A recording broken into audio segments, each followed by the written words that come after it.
bergabung dengan Istana Kepresidenan Jakarta untuk mendengarkan keterangan pers dari Menteri Koordinator Bidang Perekonomian Erlangga Hartarto dan Menteri Kesehatan Budi Gunadi Sadikin. Sumatera Selatan, Aceh, dan Kalimantan Barat. Dan sebagian itu akibat dari datangnya pekerja migran.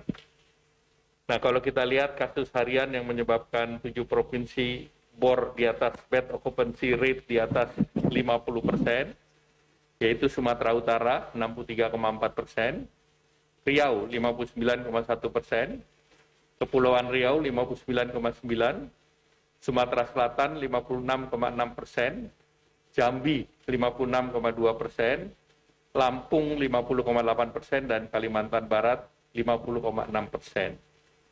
Nah, ini terutama kenaikan memang terjadi di Sumatera. Oleh karena itu Sumatera menjadi perhatian dari pemerintah, sedangkan di Jawa terlihat bahwa bed occupancy rate rata-rata di bawah 40% dan ini merupakan yang terendah sepanjang periode PPKM ini.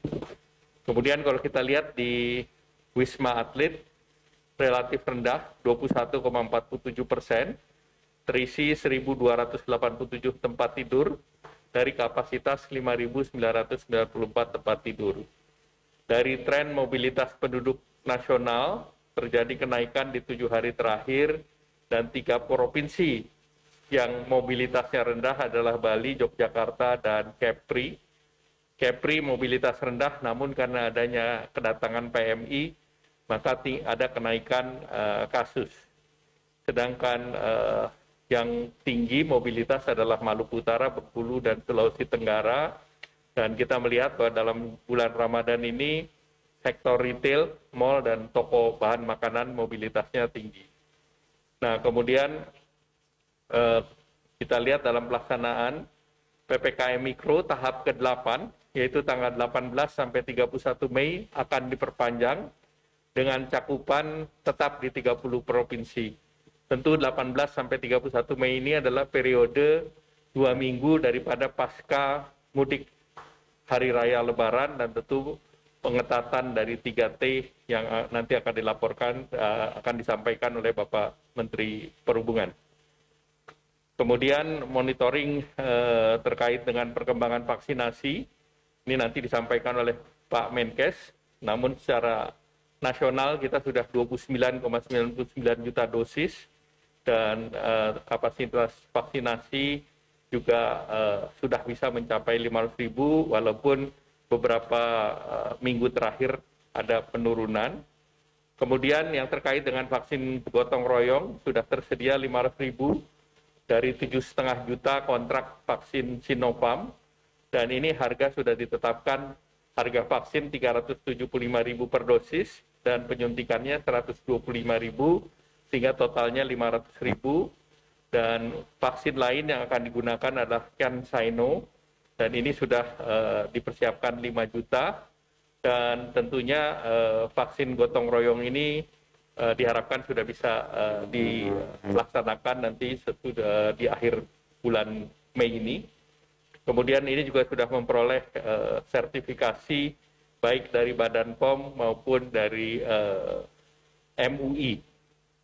Kemudian terkait dengan pelarangan peniadaan mudik, nanti akan dilaporkan oleh Pak Menteri Perhubungan, namun secara umum, pengetatan yang dilakukan oleh Polri itu di 381 lokasi, dan operasi ketupat kemarin, jumlah pemudik yang di random testing dari 6.742, konfirmasi positifnya 4.123 orang. Dan dilakukan isolasi mandiri 1.686 orang dan dirawat 75 orang. Kemudian untuk operasi kendaraan atau operasi ketupat, jumlah yang diperiksa kendaraannya adalah 113.694, yang diputarbalikkan 41.097, dan pelanggaran travel Grab adalah 346 kendaraan. Nah, kembali ditegaskan bahwa untuk antar wilayah aglomerasi tidak memerlukan surat izin perjalanan. Kemudian ditegaskan bahwa untuk tempat-tempat wisata di wilayah komunitas sesuai dengan PPKM Mikro. Jadi ini udah regulasi daripada PPKM Mikro. Ini adalah maksimum 50% dan prokes ketat dan juga untuk zona merah dan zona kuning dilarang. Jadi PPKM Mikro sudah mengatur terkait dengan tempat umum. Terkait dengan pekerja migran, dapat disampaikan bahwa periode Maret, April, Mei itu diprediksi mencapai 49.682 orang, di mana di bulan April kemarin 24.215 pekerja migran, dan di bulan Mei adalah 25.467. Dan ini yang diperlukan penanganan dan penanganan secara khusus. Dan ini sesuai dengan instruksi Mendagri, koordinasi dilakukan oleh Pemda, Satgas, koordinasinya oleh Pangdam, di wilayah DKI Jakarta, Jawa Barat, Jawa Tengah, Jawa Timur, Sumatera Utara, NTB, Kepri, Kalimantan Barat, dan Kalimantan Utara.